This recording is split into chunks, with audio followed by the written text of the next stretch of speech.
Okay, the next step in mounting this seat that I chose to do was I pulled out the rubber stops that were in here and here. There's 4 of them. I pulled those out so it'll sit down in these holes better. And then I took a 2-inch wood screw and ran it through from the side so that it will come through and screw into those plastic pieces. I figure that's more secure than the way that they did it with the soft rubber seat cushion. I'm showing you, I'm turning the screw and it's going to come out close to the top.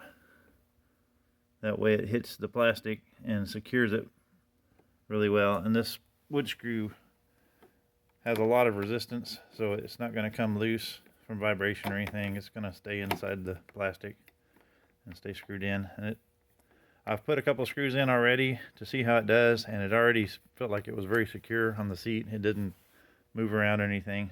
So I'm going to set it down, press down, and then I'm going to turn the screws by hand to get it through there and secure the seat.